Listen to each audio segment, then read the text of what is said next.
Hello मेरे प्यारे student, स्वागत है आज का हमारे इस नए वीडियो में। चलिए आज के वीडियो में हम झारखंड शैक्षणिक अनुसंधान एवं परिषद रांची मॉडल क्वेश्चन पेपर 2024-25 का MCQ बेस्ड क्वेश्चन कराने वाले हैं दोस्तों।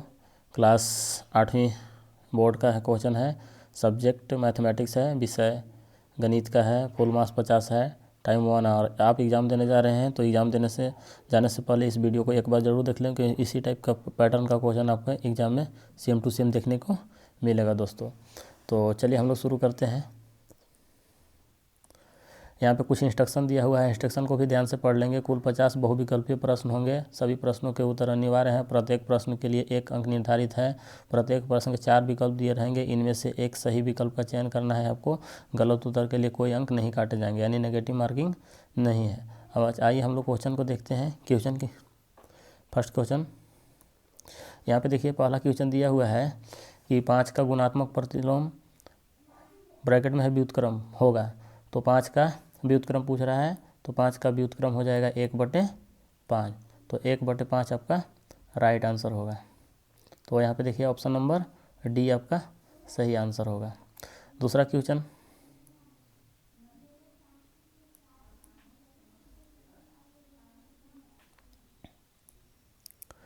गुणनफल 1 प्राप्त करने के लिए 7/23 को किससे गुना करना होगा। Question number 2। तो यहाँ पे देखिए 7/23 दिया हुआ है, तो इसको हमको गुणनफल 1 आना चाहिए। मतलब किस संख्या से गुना करेंगे, तो इसी का विपरीत व्युत्क्रम से गुना कर दीजिए 23/7 से। तो यहाँ पे देखिए 7 7 कटेगा, 23 30 कटेगा, तो 1 आंसर आ जाएगा। तो आपका 23/7 सही आंसर होगा। तो यहाँ पे देखिए 23/7 ऑप्शन नंबर सी में है, जो कि सही आंसर है। तीसरा क्वेश्चन, निम्नलिखित में से कौन वर्ग संख्या नहीं है। Which of the following is not a square number. तो यहाँ पे देखिए ऑप्शन नंबर ए दिया हुआ है 12 121 है, फिर यहाँ पे 12 321 दिया हुआ है, फिर 12 34 321 है। तो ऑप्शन नंबर ए आपका सही आंसर होगा। इस 12 का, ये जो 12 जो है ना, वर्ग संख्या नहीं है, बाकी सभी वर्ग संख्या है। जैसे कि देखिए इसका पैटर्न देख रहे हैं, 1 का स्क्वायर तो 1 होता है। अगर यहाँ पे 11 का स्क्वायर कीजिएगा तो 1 2 1 होगा। अब यहाँ पे देखिए 3 ठो 1 होगा दोस्तों। तो अगर 3 ठो 1 रहेगा, इसका स्क्वायर कीजिएगा यानी 111 के, तो 3 ठो 1 है, तो यहाँ पे हम लोग लिखेंगे 1 2 3। इसके बाद 3 के बाद फिर घटते क्रम में लिखेंगे 2 1। तो इस तरह से होता है। अगर 4 ठो यहाँ पे 1 रहेगा, 1 2 3 4, तो अगर इसका वर्ग करेंगे तो इसको 4 तक लिखना होगा, 1 2 3 4, और इसके बाद 4 के बाद 3 2 1। तो इस तरह से लिखा जाता है। अगर यहाँ पे 5 ठो 1 रहेगा तो ये हम लोग 5 तक लिखेंगे, 1 2 3 4 5, फिर इसके बाद 4 3 2 1। तो इस तरह के संख्या का वर्ग ऐसे किया जाता है। तो इसमें से अभी क्वेश्चन आया था कि निम्नलिखित में से कौन सा संख्या वर्ग संख्या नहीं है। तो 12 वर्ग संख्या नहीं है। आगे देखते हैं नेक्स्ट क्वेश्चन को।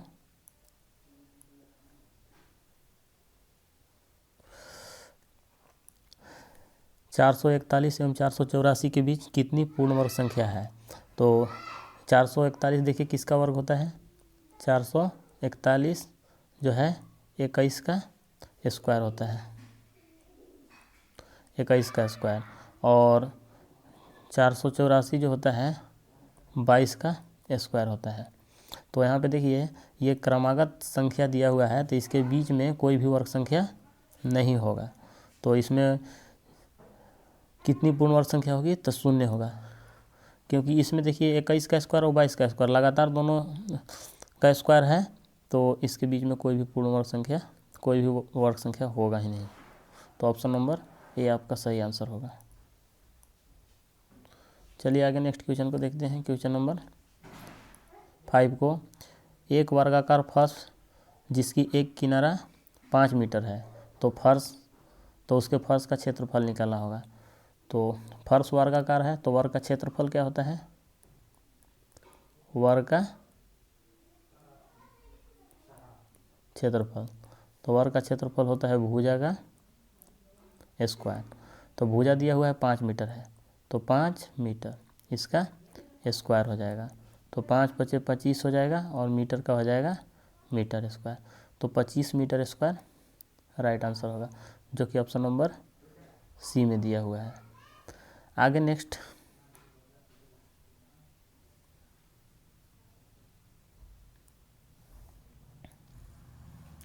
-7 का मान पूछ रहा है दोस्तों। तो -7 का घन, तो -7 को 3 बार गुना कर दीजिए, -7 गुने -7 गुने -7। तो यहाँ से देखिए माइनस होगा, 7 सत्ते 49 और 49 सत्ते हो जाएगा 343। तो 343 आपका राइट आंसर हो जाएगा कि ऑप्शन नंबर डी में दिया हुआ है। आगे नेक्स्ट क्वेश्चन पर चलते हैं।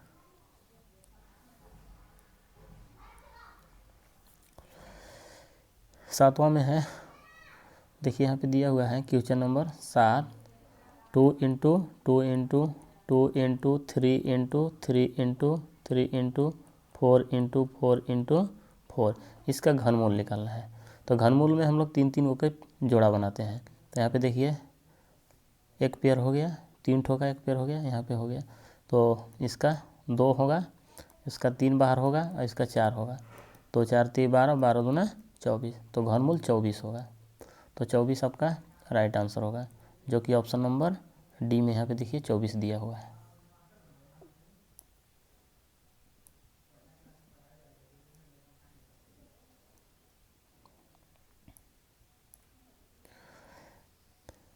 Question number 8।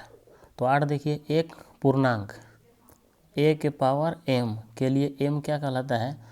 तो यहाँ पे देखिए इसको पूछ रहा है कि m क्या कहलाता है। तो m यहाँ पे घातांक होगा और इसको आधार बोला जाता है, base. Option number D exponent, घातांक होगा आपका सही आंसर। क्वेश्चन नंबर 9 को देखते हैं।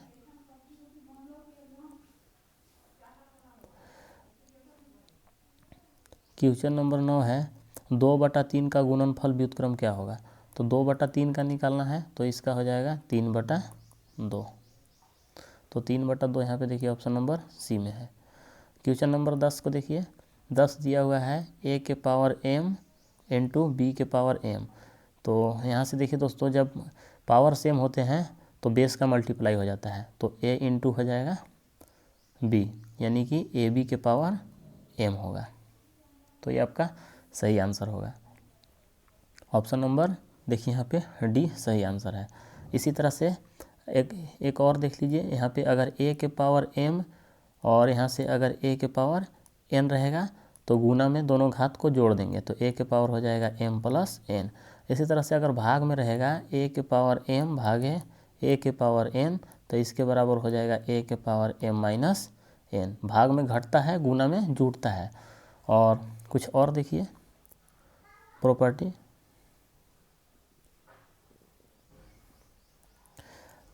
यदि a के पावर m बराबर b के पावर m, तो यहाँ से अगर देखिए पावर सेम होगा तो a बराबर हो जाएगा b। इसी तरह से एक और फार्मूला होता है कि यदि a के पावर m बराबर b के पावर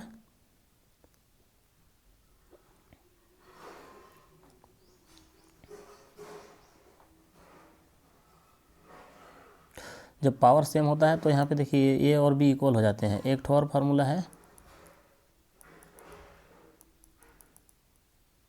यदि a के पावर m बराबर a के पावर n, तो अगर जब बेस सेम हो जाते हैं दोस्तों तो यहाँ पे पावर इक्वल हो जाता है। तो इसका हो जाएगा m बराबर n। अगर बेस सेम होगा तो पावर इक्वल हो जाएगा, और अगर पावर सेम होगा तो बेस इक्वल हो जाएगा। तो इस तरह से ये दो बहुत ही महत्वपूर्ण फार्मूला है। इस पर भी आपका क्वेश्चन आएगा, तो इसको ध्यान में रखिएगा। आगे नेक्स्ट क्वेश्चन पर हम लोग चलते हैं।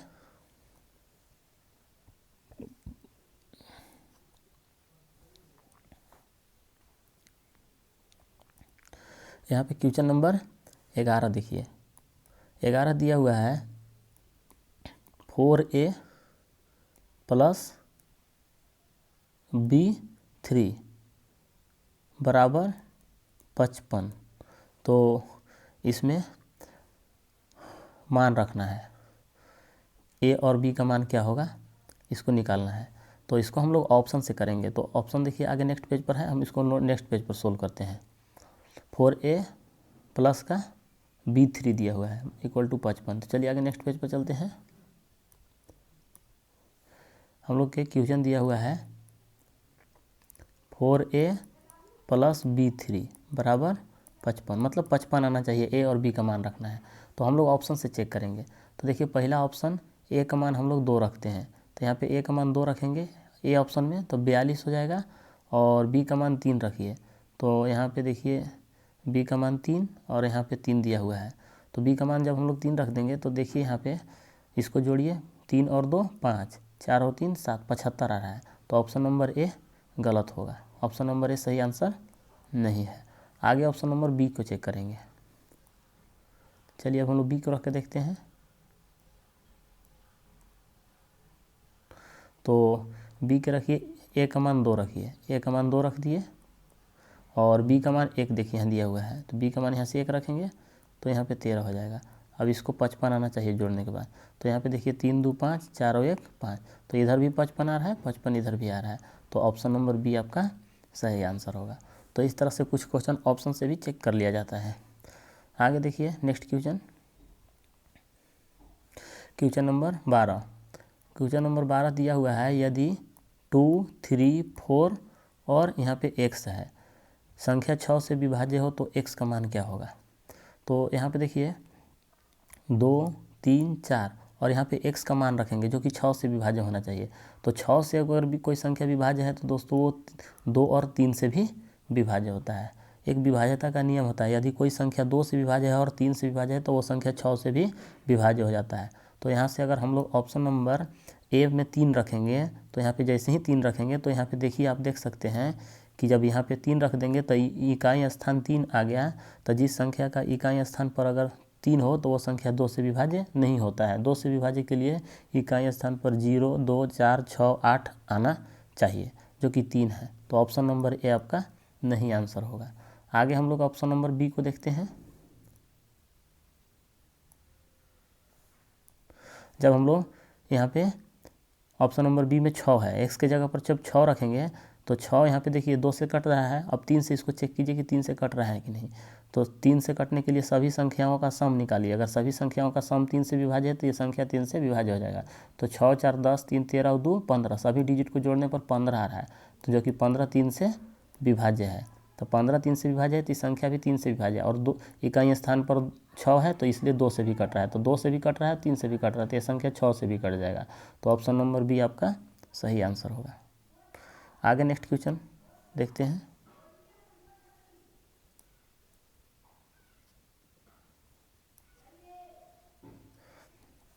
Question number 13। तो 13 यहाँ पे देखिए दिया हुआ है 4/7 एक्स स्क्वायर, 13 है तो इसका एक्स स्क्वायर का संख्यात्मक गुणांक पूछ रहा है। तो एक्स स्क्वायर में कौन सा संख्या गुना किया हुआ है, 4/7 संख्यात्मक गुणांक, यानी एक्स स्क्वायर में कौन सा संख्या का गुना हुआ है। तो यहाँ पे देखिए 4/7 दिया हुआ है, तो ऑप्शन नंबर सी आपका राइट आंसर होगा, 4/7।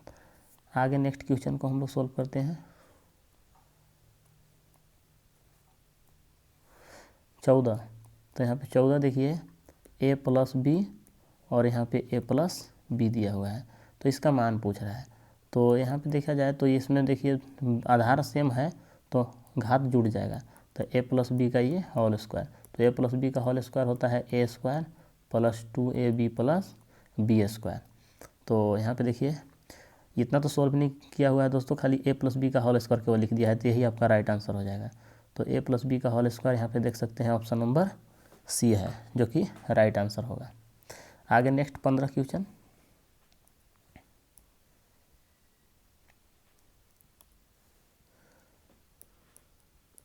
15 देखिए a प्लस 2 है, इसका होल स्क्वायर है।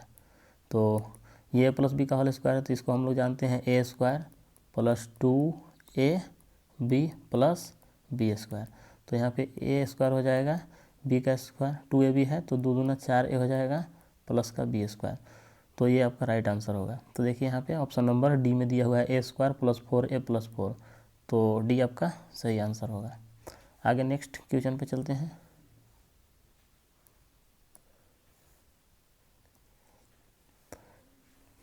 Question number 16। क्वेश्चन नंबर 16 है 5a² b। तो इसका सारों गुणनखंड लिखना है। तो 5 यहाँ पे लिख देंगे, a का गुणनखंड करेंगे तो a इंटू ए हो जाएगा इंटू बी। तो देखिए 5a इंटू ए इंटू बी कौन सा ऑप्शन में है? तो ऑप्शन में देखिए ऑप्शन नंबर बी आपका सही आंसर होगा। क्वेश्चन नंबर 17 को देखिए।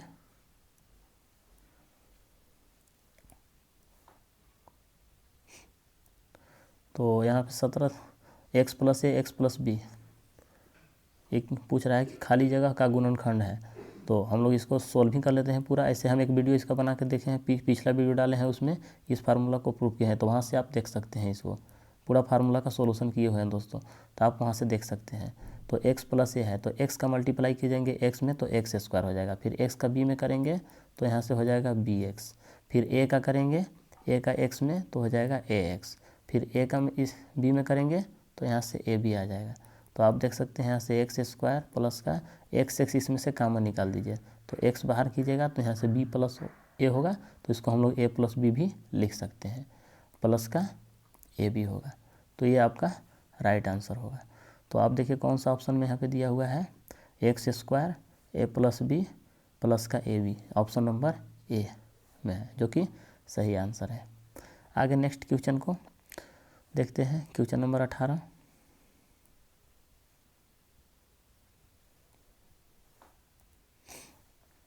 क्वेश्चन नंबर 18 कह रहा है एक रैखिक समीकरण के कितने हल हो सकते हैं? तो रैखिक समीकरण का व्यापक समीकरण होता है ax प्लस बी बराबर 0। एक घात वाले को रैखिक बोला जाता है, द्विघात वाले को द्विघात और तीन घात वाले को त्रिघात। तो यहाँ पे देखिए एक घात है तो ये रैखिक समीकरण है। तो एक घात वाले रैखिक समीकरण का केवल एक हल होगा। जैसे कि इसको अगर मान लीजिए ये व्यापक समीकरण है तो इसी का अगर हम लोग हल निकालते हैं दोस्तों, तो यहाँ से ax बराबर हो जाएगा माइनस का b और यहाँ से x बराबर हो जाएगा माइनस b बटे a। तो आप देख सकते हैं यहाँ पे रैखिक समीकरण का केवल एक हल होगा। तो ऑप्शन नंबर ए आपका राइट आंसर होगा।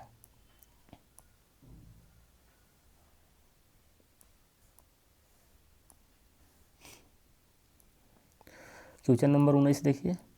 19 दिया हुआ है 5x plus 7 equal to 2x plus 8 समीकरण का हल है। यहाँ पे है 5x प्लस का 7 बराबर 2x प्लस का 8। तो इसका हल निकालना है। चलिए x को एक तरफ कर लेते हैं। तो 5x माइनस का 2x बराबर 8 माइनस 7 हो जाएगा। अब यहाँ से 5x में से 2x माइनस करेंगे तो 3x बराबर हो जाएगा 1। तो यहाँ पे देखा जाए तो x बराबर हो जाएगा 1/3। तो x बराबर 1/3 आपका राइट आंसर होगा।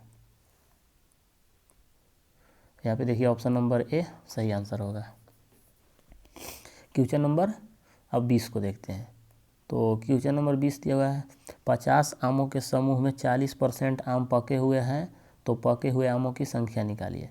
तो पके हुए आमों की संख्या निकालना है। 50 ठो आम है, इसका 40% निकाल दीजिए। 50 का 40%, तो 50 का 40% निकालेंगे तो का मतलब गुना होता है, यहाँ पे 40/100 हो जाएगा। 50 से काटिए 50 दूना 100, 2 से काटिए 20 दूना 40, तो 20 आम पके हुए हैं। 50 आमों के समूह में कितना आम पके हुए हैं? 20 आम। तो 20 आपका सही आंसर होगा। अगर कच्चे आम की संख्या निकालना होगा दोस्तों, तो ये 20 तो पका हुआ है, तो 50 में से अगर हम लोग 20 माइनस करेंगे देंगे तो 30 जो है कच्चे आमों की संख्या निकल जाएगा। तो कच्चा आम की संख्या भी पूछ सकता है क्वेश्चन में। तो थोड़ा ध्यान रखिएगा कि क्वेश्चन अच्छे से रीडिंग कर लीजिएगा कि क्या पूछा है। आगे नेक्स्ट क्वेश्चन को हम लोग चलते हैं।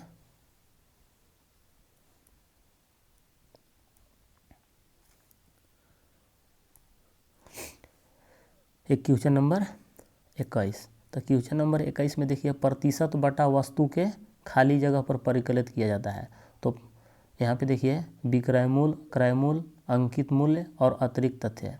तो बटा प्रतिशत जो है वस्तु के अंकित मूल्य पर परिकलित किया जाता है। यहाँ पे देखिए दोस्तों थोड़ा सा कन्फ्यूजन हो सकता है। यहाँ पे बटा प्रतिशत पूछा है, तो बटा प्रतिशत जो होता है अंकित मूल्य पर निकाला जाता है। अगर प्रतिशत लाभ पूछा जाता है तो क्रय मूल्य पर निकाला जाता है प्रतिशत लाभ। जैसे कि यहाँ पे देखिए प्रतिशत लाभ बराबर होता है लाभ गुने 100 क्रय मूल्य।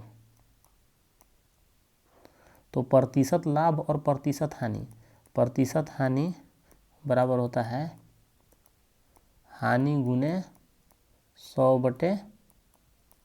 क्रय मूल्य। तो प्रतिशत लाभ और प्रतिशत हानि ये दोनों है क्रय मूल्य पर निकाला जाता है। क्रय मूल्य देखिए दोनों में दिया हुआ है तो क्रय मूल्य पर निकाला जाता है। बट क्वेश्चन में बटा पूछा है तो प्रतिशत बटा किस पर निकाला जाता है, अंकित मूल्य पर निकाला जाता है। तो थोड़ा ध्यान रखिएगा, अच्छा क्वेश्चन है। तो क्वेश्चन नंबर 21 का आपका सी सही आंसर होगा। आइए अब नेक्स्ट क्वेश्चन पर चलते हैं।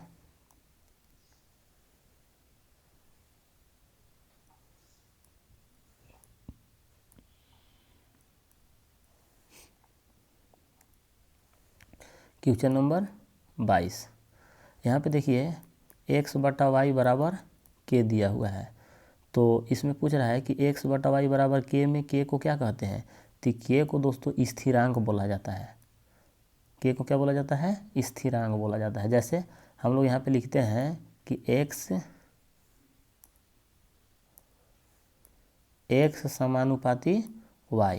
तो जब समानुपाती का चिन्ह हटता है, जैसे x बराबर, तो यहाँ पे बराबर आता है, इसके साथ एक नियतांक आता है, मान के चलिए k होगा बराबर y, इसी को स्थिरांक बोला जाता है। तो जब इसको हम लोग इधर लाएंगे तो x बटे वाई बराबर हो जाएगा k।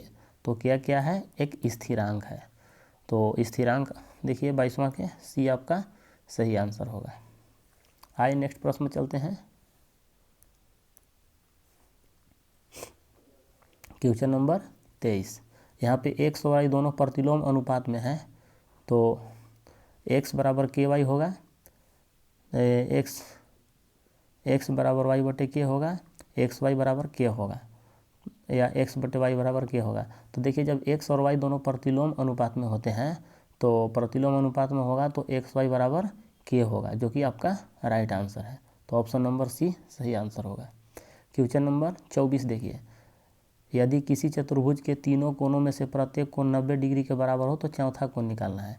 कि कोई चतुर्भुज दिया हुआ है और उसमें तीनों में से प्रत्येक कोण दिया हुआ है 90, यानी 3 कोण 90 है, तो चौथा कोण भी 90 हो जाएगा, क्योंकि चतुर्भुज के चारों कोणों का योग 360 डिग्री। तो जब दोस्तों 3 कोण 90 हो गया तो 3 90 हो तो चौथा भी 90 हो जाएगा, क्योंकि 3 समकोण 270 डिग्री के बराबर होगा।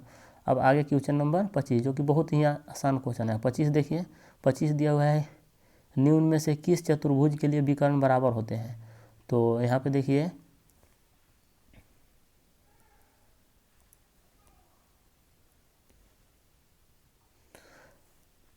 पहले हम लोग समलम चतुर्भुज को देखते हैं।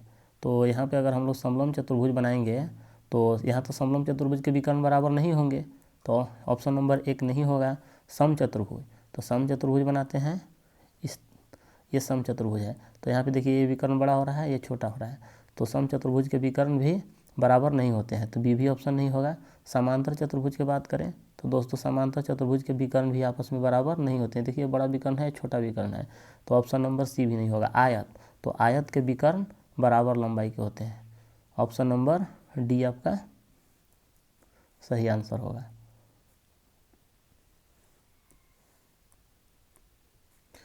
छब्बीस देखिए, क्वेश्चन नंबर 26, किसी षष्ठभुज के कोणों का योग कितना होता है। तो षष्ठभुज के कोणों का योग 300 नहीं दोस्तों 720 डिग्री होता है। षष्ठभुज के कोणों का योग कितना होता है, 720 डिग्री। आपका ये मैथ का बुक जो दिया हुआ है ना, उसमें सभी कोण का दिया हुआ है, तो उसको एक बार देख लेंगे और रिवीजन करके जाएंगे, क्योंकि ये क्वेश्चन हमेशा बार बार पूछा जाता है। क्वेश्चन नंबर 27 देखिए, निम्न में से किस में से एक बहुफलकी नहीं होगा। तो किस में मतलब बहुत सारा फलक नहीं होगा, तो ऑप्शन नंबर ए सही आंसर होगा। त्रिभुज में बहुफलक नहीं होते हैं। क्वेश्चन नंबर 28 देखिए, किस त्रिविमीय आकार में शीर्ष नहीं होता है। तो यहाँ पे देखिए पिरामिड में भी शीर्ष होगा, इसमें शंकु में भी शीर्ष होता है, और यहाँ पे प्रिज्म में भी शीर्ष होता है, लेकिन गोला में शीर्ष नहीं होता है। गोला में कोई शीर्ष नहीं होता है दोस्तों। जैसे गोला के यहाँ पे देखिए फोटो हम लोग बना रहे हैं गोला का, ये देखिए गोला है, तो इसमें गोला में कोई शीर्ष नहीं होता है। तो ऑप्शन नंबर डी सही आंसर होगा। कौन सा आंसर सही, ऑप्शन नंबर डी आपका सही आंसर होगा।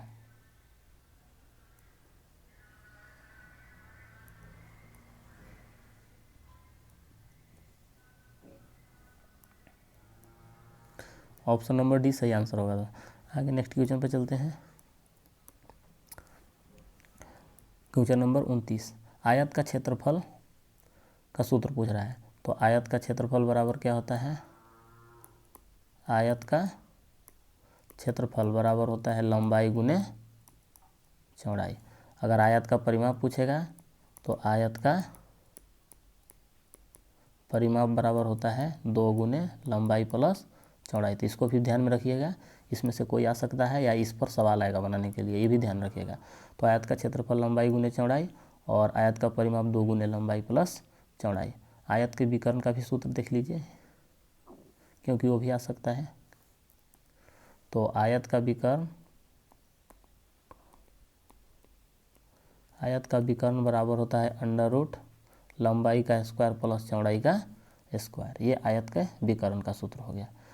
और यहाँ पे देखिए 4 गुने भुजा, ये तो दिया हुआ है वर्ग का परिमाप है। वर्ग का क्षेत्रफल भी देख लीजिए इसी जगह, वर्ग का क्षेत्रफल। तो वर्ग का क्षेत्रफल होता है भुजा का स्क्वायर। तो ये वर्ग का क्षेत्रफल इससे निकलेगा, सूत्र भी डायरेक्ट आ सकता है। आयत का विकर्ण हो गया। और त्रिभुज का क्षेत्रफल यहाँ पे देखिए दिया हुआ है 1/2 आधार गुने ऊंचाई, तो इससे त्रिभुज का क्षेत्रफल निकलेगा। तो सभी फार्मूला को ध्यान में रखिएगा, कोई भी फार्मूला पूछ सकता है या उस पर क्वेश्चन आ सकता है बनाने के लिए। चलिए आगे नेक्स्ट प्रश्न पर चलते हैं।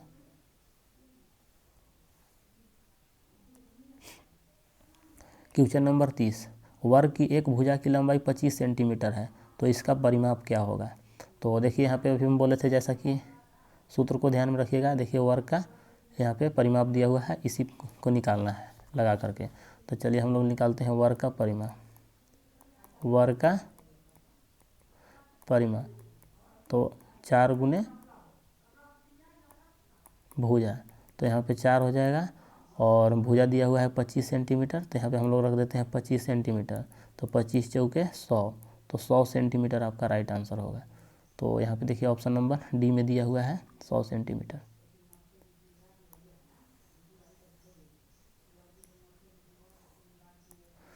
तो ऑप्शन नंबर डी आपका सही आंसर होगा।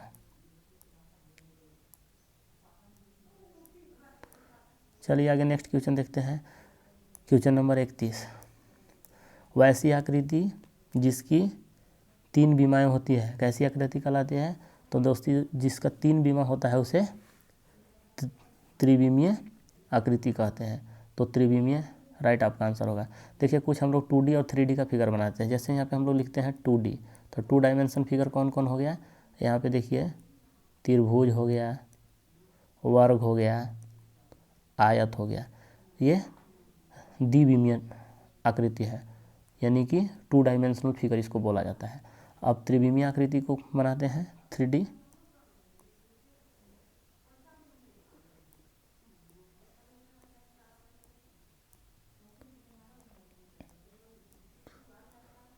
तो आप यहाँ से देख सकते हैं 3D फिगर में, जैसे कि 2D फिगर में देखिए दोस्तों यहाँ पे ये 2D हो गया, 2D फिगर हो गया। इसके बाद यहाँ पे देखिए त्रिभुज, ये 2D फिगर हो गया। इसी तरह से यहाँ पे देखिए ये वृत्त कैसा फिगर है, 2D फिगर है। अब इसके बाद हम लोग 3D फिगर को देखते हैं। तो 3D फिगर में जैसे कि हो गया यहाँ पे देखिए ये बेलन, ये कैसा फिगर है, 3D फिगर है। और 3D फिगर की बात करें तो बेलन हो गया, यहाँ पे देखिए ये गोला हो गया, ये 3D फिगर हो गया। सब त्रिविमीय आकृति इसको बोलेंगे। यहाँ पे देखिए शंकु, ये क्या है, 3D फिगर हो गया। और यहाँ पे देखिए ये घन हो गया, ये 3D फिगर हो गया। और ये घनाभ हो गया 3D फिगर। तो आप यहाँ से देख सकते हैं ये घन हो गया 3D फिगर, सॉरी घनाभ हो गया, घन हो गया 3D फिगर, शंकु हो गया, और यहाँ पे गोला हो गया, और यहाँ पे बेलन हो गया। तो ये सब 3D फिगर। दोस्तों इसमें किनारा भी पूछता है, तो इसमें किनारा होते हैं 12, ठीक है। घन और घनाभ में किनारों की संख्या 12। फेस पूछेगा घन और घनाभ में तो 6 बताइएगा, ठीक है। और शीर्ष पूछा जाएगा तो शीर्ष यहाँ पे 8 बताना होगा। शीर्ष कितने होते हैं, 8 होते हैं। तो इस तरह से फेस 6 हो जाएंगे, किनारा 12 हो जाएगा और शीर्ष 8 हो जाएगा। तो इसको भी ध्यान में रखना है। घन और घनाभ में दोनों में सेम होते हैं, क्योंकि कभी कभी पूछ लेता है क्वेश्चन। और आगे चलिए हम लोग नेक्स्ट क्वेश्चन पे चलते हैं।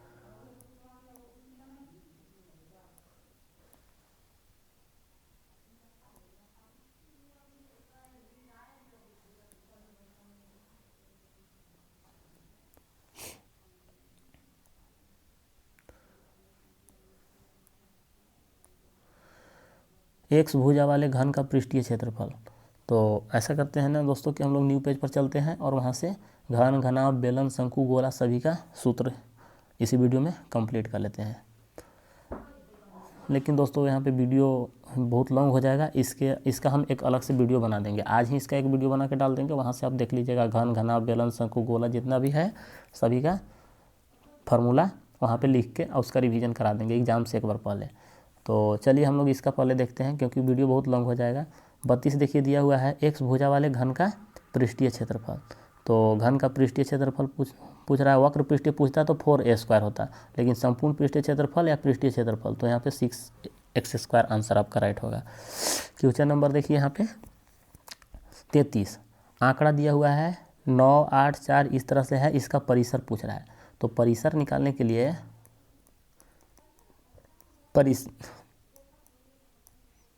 परिसर हम लोग यानी रेंज बोला जाता है इसको इंग्लिश में। तो हम लोग अधिकतम मान माइनस न्यूनतम मान करते हैं। तो आप यहाँ से देख सकते हैं इस डाटा में अधिकतम मान 15 है और न्यूनतम 0 है। तो यानी कि हम लोग क्या करेंगे कि 15 में से 0 को घटा देंगे। तो आंसर कितना आएगा? 15 आएगा। अधिकतम मान माइनस न्यूनतम मान, यही आपका परिसर हो जाएगा। तो 15 राइट आंसर होगा। क्वेश्चन नंबर 34, एक्स अक्ष से 3 इकाई दूरी पर तथा वाई अक्ष से 6 इकाई दूरी पर स्थित बिंदु के निर्देशांक। तो एक्स अक्ष से 3 इकाई पर, तो एक्स को पहले लिखा जाता है, इसके बाद वाई को। जैसे कि हम लोग एक्स लिखते हैं और वाई लिखते हैं। इसका भी एक वीडियो आज ही बना के हम डाल देंगे दोस्तों, क्योंकि ये बहुत इंपॉर्टेंट है, आगे के क्लास में भी काम आएगा। तो पहले हम लोग एक्स निर्देशांक को लिखते हैं, इसके बाद वाई निर्देशांक को लिखते हैं।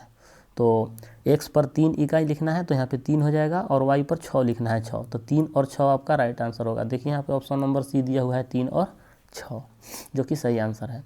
चलिए आगे नेक्स्ट क्वेश्चन पर चलते हैं।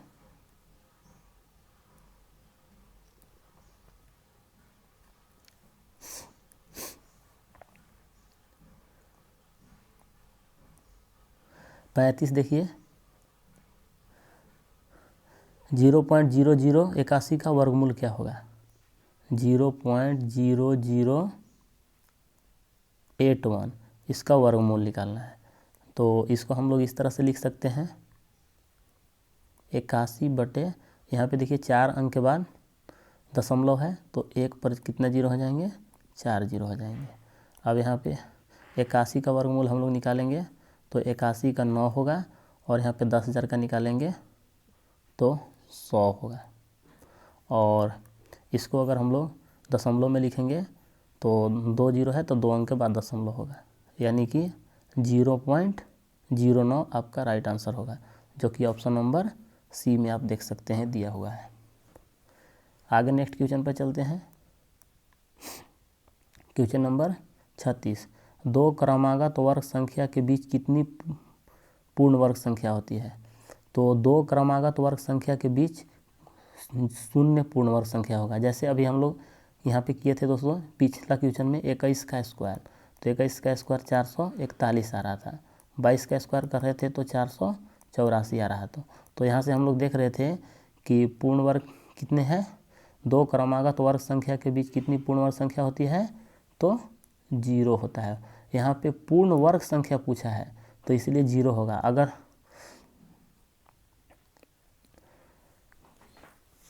आगे नेक्स्ट क्वेश्चन पे चलते हैं।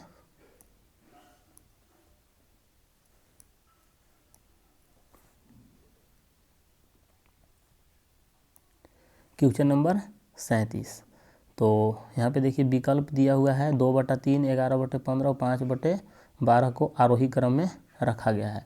तो कौन सा ऑप्शन में है? चलिए हम लोग इसको आरोही क्रम में सजा लेते हैं।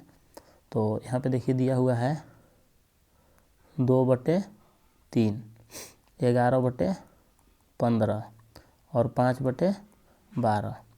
तो दोस्तों इसको हम लोग सभी का डिनोमिनेटर सेम कर दीजिए, थोड़ा इसको अलग अलग लिख लेते हैं।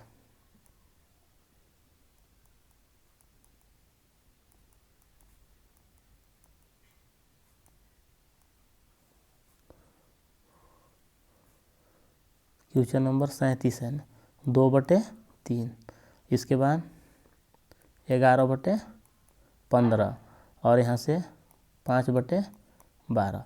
सबसे पहले इसको क्या करना है कि हर को समान करना है। तो हर को समान करने के लिए ये जो सभी संख्या है इसका एलसीएम निकाला जाता है। तो इसका अगर हम लोग एलसीएम निकालेंगे तो 3, 15 और 12 का, तो इसका 60 एलसीएम होगा।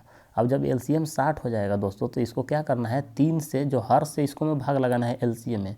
तो 3 से इसमें 60 में भाग लगाएंगे तो 20 आएगा। तो जैसे ही हम लोग 20 का गुना करेंगे तो ऊपर और नीचे जब 20 का गुना करेंगे हर और अंश में, तो यहाँ पे देखिए 20 दूना 40 हो जाएगा और 20 तिहाई 60 हो जाएगा।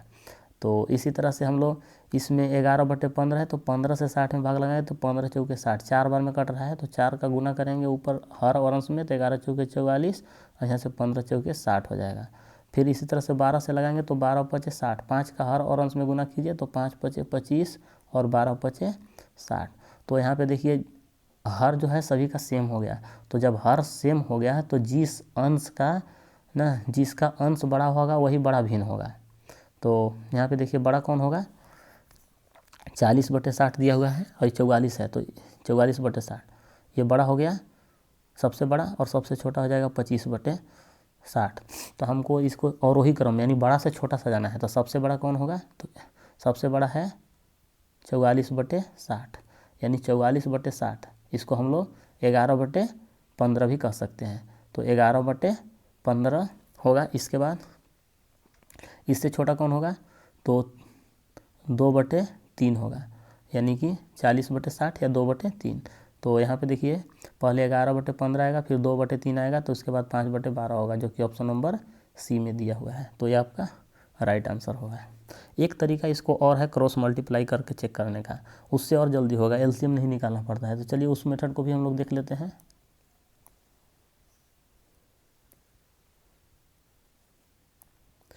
जैसे कि हम लोग के दिया हुआ है 2/3 और यहाँ पे 11/15 और 5/12। तो इसको हम लोग क्रॉस मल्टीप्लाई करेंगे। जैसे ये दोनों को क्रॉस मल्टीप्लाई कराते हैं, तो जैसे ही क्रॉस मल्टीप्लाई करेंगे तो 15 दूना 30, देखिए यहाँ पे 30 आ रहा है, और यहाँ से 3 से मल्टीप्लाई करेंगे आ रहा है 11 तिया 33। तो देखिए ये बड़ा कौन हुआ, तो बड़ा हुआ यहाँ पे 33, तो 33 बड़ा हुआ इधर, यानी कि इधर राइट साइड वाला बड़ा हुआ, 11/15 बड़ा हुआ, तो ये हट जाएगा। अब इसका ये दोनों को क्रॉस मल्टीप्लाई करके चेक कीजिए। तो यहाँ पे देखिए 12 का, इसमें हम लोग 12 का 11 में मल्टीप्लाई करेंगे तो ये वाला बड़ा आएगा, और इस 15 से 5 में मल्टीप्लाई करेंगे तो 15 पचे 75, यहाँ 75 आ रहा है, और यहाँ पे 12 11 का मल्टीप्लाई करेंगे तो 75 से ज़्यादा होगा। तो सबसे बड़ा हुआ 11/15। तो 11/15 आप यहाँ पे देखिए। फिर इसके बाद ये दोनों नंबर बच जाता है, तो इसको दोनों भी चेक कर लीजिए कि कौन आता है। तो सबसे पहले तो 11/15 लिखाएगा, तो ऑप्शन नंबर यहाँ पे देखिए सी में 11/15 है और डी में है। अब फिर आगे हम लोग और चेक करते हैं। तो जैसा कि हम लोग और आगे चेक करेंगे, अब 2 संख्या बच गया, एक तो हो गया। अब इसको हम लोग चेक कर लेते हैं और इसको चेक कर लेते हैं। तो यहाँ पे देखिए 12 का क्रॉस मल्टीप्लाई करेंगे तो 12 दूना 24, और 3 का इसमें करेंगे तो 3 पचे 15। तो यहाँ पे 12 दूना देखिए 24 आ रहा है, और यहाँ पे 3 पचे 15 आ रहा है। तो कौन सा होगा आपका, 2/3 होगा। 12 दूना 24 और यहाँ 3 पचे 15, तो बड़ा ये वाला हुआ, तो 2/3 लिखाएगा। तो देखिए यहाँ पे 2/3 है, इसके बाद लास्ट में 5/12, तो ऑप्शन नंबर सी सही आंसर होगा। इस तरह से भी आप चेक कर सकते हैं। आगे नेक्स्ट क्वेश्चन नंबर 38। तो 38 में देखिए यहाँ पे दिया हुआ है 5/9 प्लस यहाँ पे दिया हुआ है -8/9। अब इसको क्या करना है, जोड़ना है। तो 5/9 हो जाएगा, प्लस माइनस माइनस हो जाएगा 8/9। अब देखिए 9 और 9 नीचे सेम है, तो एलसीएम 9 हो जाएगा, तो ऊपर 5 - 8 हो जाएगा। तो 5 में से 8 घटाएंगे तो -3/9। इसको काटेंगे तो 3 तिरिके 9 और 3 एकम 3 और 3 तिरिके 9, तो -1/3 आएगा। तो -1/3 आप देख सकते हैं यहाँ कौन सा ऑप्शन में है, ऑप्शन नंबर बी में है। यहाँ देखिए ऑप्शन नंबर बी में दिया हुआ है -1/3।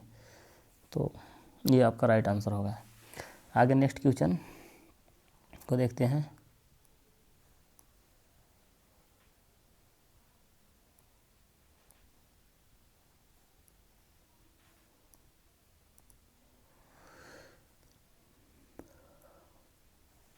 Question number 39। 39 में देखिए a बराबर दिया हुआ है -1, b बराबर दिया हुआ है 2। तो हमको मान निकालना है a के पावर b और b के पावर a का। तो ये घात घातांक का क्वेश्चन है। देखिए a बराबर -1, तो हम लोग यहाँ पे रख लेते हैं -1। इसका पावर कितना रखना है, b का मान 2, तो यहाँ पे 2 रख देते हैं। फिर b है तो b का मान 2 है और इसका पावर a का मान दिया हुआ है -1। अब यहाँ पे देखिए -1 का स्क्वायर करना है तो 1 आएगा। अब यहाँ पे देखिए 2 के पावर -1, तो इसको हम लोग लिख सकते हैं 1/2 और इसको गुना करेंगे तो 1/2 होगा। तो 1/2 यहाँ पे देखिए ऑप्शन नंबर ए आपका राइट आंसर होगा। आगे नेक्स्ट प्रश्न पर चलते हैं। 120 डिग्री के कोण को कहते हैं। तो यहाँ पे देखिए 0 डिग्री से बड़ा और 90 डिग्री से छोटा, इसको हम लोग न्यून कोण कहते हैं।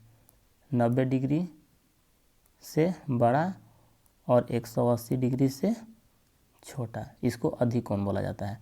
तो ये कोण देखिए 90 से बड़ा है और 180 से छोटा होगा, तो इसका आंसर आपका अधिक कोण हो जाएगा।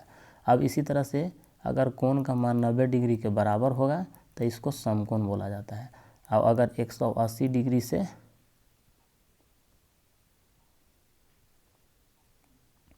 180 डिग्री के अगर बराबर होगा तो इसको रिजु कोण बोलेंगे। तो इस तरह से कुछ और एक्स्ट्रा चीज़ें इसमें बता दिए दोस्तों, तो अभी हम लोग के अधिक कोण राइट आंसर होगा। आगे नेक्स्ट क्वेश्चन को देखते हैं।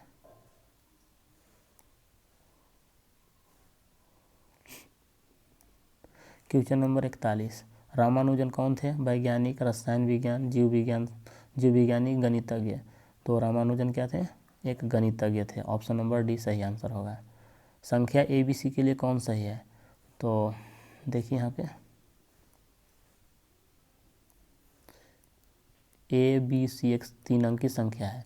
तो यहाँ पे देखिए इकाई, दहाई, सैकड़ा है। तो सैकड़ा में 100 से गुना करेंगे तो यहाँ पे हो जाएगा 100A प्लस दहाई में 10 का गुना करेंगे तो यहाँ से हो जाएगा 10B और यहाँ पे इकाई में 1 का गुना करेंगे तो C।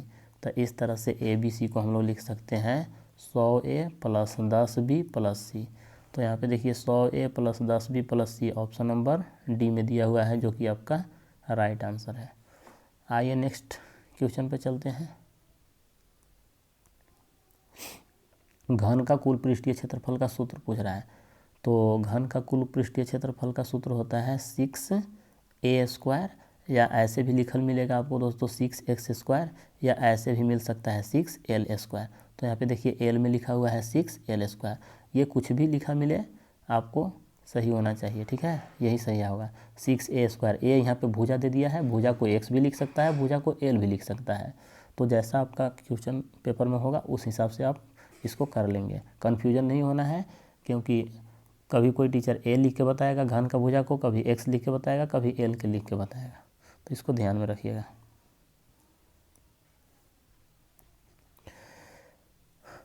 क्वेश्चन नंबर 45 देखिए, निम्नलिखित में से धनात्मक परिमेय संख्या है। तो धनात्मक परिमेय संख्या यहाँ पे देखिए पहला तो ऋणात्मक है, -5 है, ये नहीं होगा। और ऑप्शन नंबर यहाँ पे देखिए B माइनस, ये भी ऋणात्मक है, ये भी नहीं होगा। ऑप्शन नंबर C देखिए धनात्मक है, क्योंकि माइनस माइनस कट जाएगा। जैसे यहाँ पे दिया हुआ है -3/-2 है, तो ये माइनस माइनस का भाग लगाएंगे तो प्लस में आएगा 3/2, तो ये आंसर होगा। डी देखिए तो यहाँ पे डी में भी धनात्मक ही दे दिया है, तो ये दोनों आंसर हो जाएंगे C और D। तो यहाँ पे एक मिसप्रिंट है दोस्तों, एक में कुछ में माइनस होना चाहिए, बट अभी दोनों आंसर सही आंसर होगा। चलिए आगे घनमूल निकालना है 32,768 का। तो इसका हम लोग घनमूल निकालते हैं।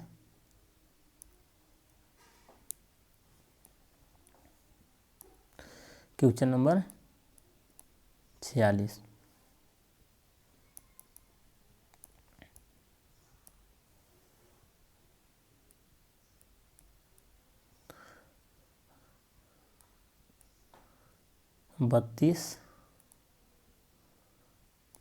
0.768 इसका घनमूल निकालना है। तो इसको हम लोग इस तरह से भी लिख सकते हैं 32,768 बटे 3 अंक के बाद दशमलव है तो यहाँ पे 3 जीरो हो जाएगा। अब इसके बाद हम लोग क्या करेंगे, 32,768 का अभाज्य गुणनखंड करेंगे। तो इसको अभाज्य गुणनखंड करते हैं 32,768 का, उसको चेक करते हैं। चलिए हम इसको नेक्स्ट पेज पर करते हैं। यहाँ पे हम लोग 32,768 लेते हैं। चलिए इसका हम लोग अभाज्य गुणनखंड करते हैं।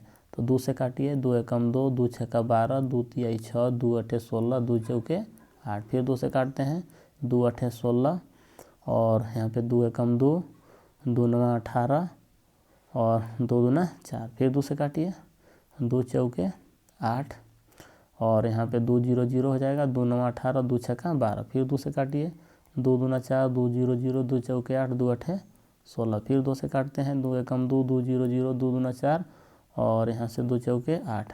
फिर इसके बाद देखिए यहाँ पे 10 24 आया, यहाँ पे लिखते हैं। फिर इसको 2 से काटते हैं, 2 से 2 पचे 10, 2 एकम 2, 2 दूना 4। फिर 2 से काटिए, 2 दूना 4, 2 पचे 10, 2 छक्का 12।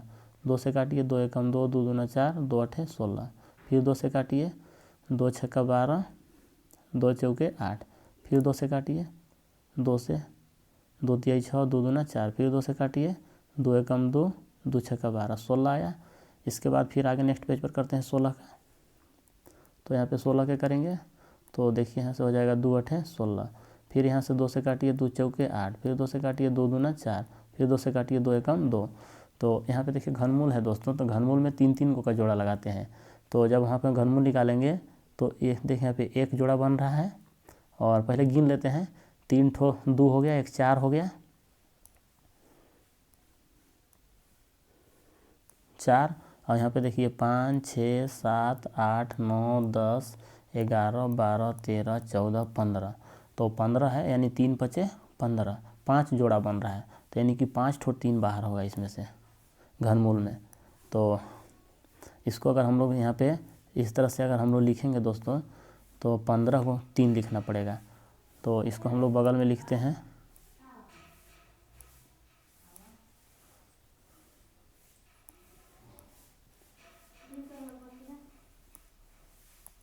यहाँ पे हम लोग लिखेंगे इसको। तो यहाँ पे देखिए 2 है दोस्तों। तो 1 2 3 4 5 6 7 8 9 10 11 12 13 14 15। तो 15 तो 2 हो गया। और अगर नीचे देखिए, अगर हम लोग 1000 को करेंगे तो इसको 10 गुने 10 गुने 10 3 बार लिखेंगे। तो इसका तो देखिए एक पेयर बन गया। और आगे इसको हम लोग 2 का पेयर बनाते हैं। तो 2 का हम लोग पेयर बनाएंगे। तो यहाँ पे देखिए 1 2 3 3 को जोड़ा लगाना है, घनमूल है तो 2 हो गया। यहाँ पे देखिए 3, यहाँ पे 4 और यहाँ से 5। तो इसमें 5 पेयर बन रहा है।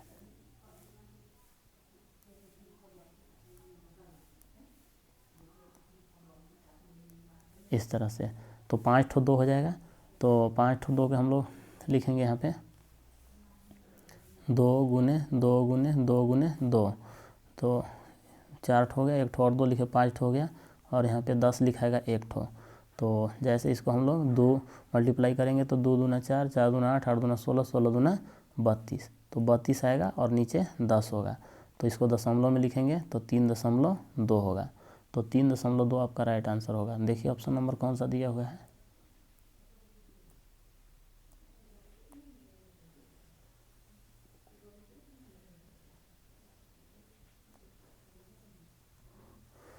तो ऑप्शन नंबर यहाँ पे देखिए 3.2 दिया हुआ है ऑप्शन नंबर ए में, जो कि आपका राइट आंसर होगा।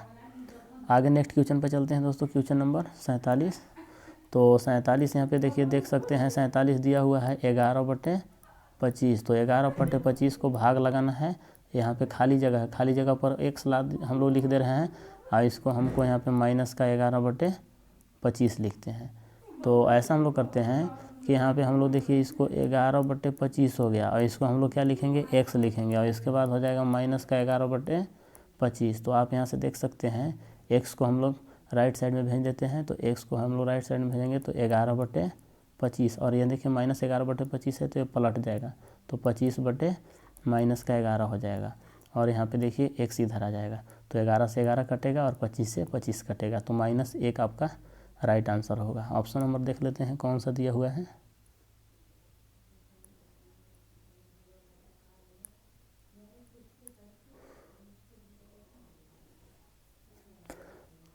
तो दोस्तों यहाँ पे फिर से क्वेश्चन को देखते हैं, कहीं मिस्टेक तो नहीं हुआ सोल्व करने में। 11/25 है, तो इसको भाग लगाना है कोई संख्या से, तो आंसर आना चाहिए माइनस का 11/25, तो -1 हम लोग के आंसर आया है, तो x बराबर -1 होगा, कि -1 से भाग लगाएंगे तो हम लोग क्या आएगा माइनस का 11/25, तो 47 का देखिए इसमें -1 नहीं दिया हुआ है, ये ऑप्शन गलत है दोस्तों। आपका x बराबर आएगा -1, क्योंकि हम लोग के 11/25 में भाग लगाना है -1 का, तो हम लोग के -11/25 आएगा। -1 ही सही आंसर होगा, क्योंकि -1 से भाग लगाएंगे 11 तो हम लोग के -11/25 लाना है, तो 11/25 में -1 का भाग लगाया तो 11/25, ये ऑप्शन आपका गलत है। चलिए आगे नेक्स्ट क्वेश्चन पर चलते हैं।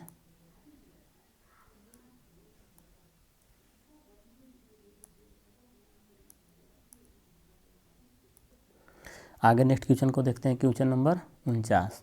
तो यहाँ पे क्वेश्चन नंबर 49 देखिए, 2 के पावर दिया हुआ है x + 3 बराबर 2, तो इसमें x का मान पूछ रहा है।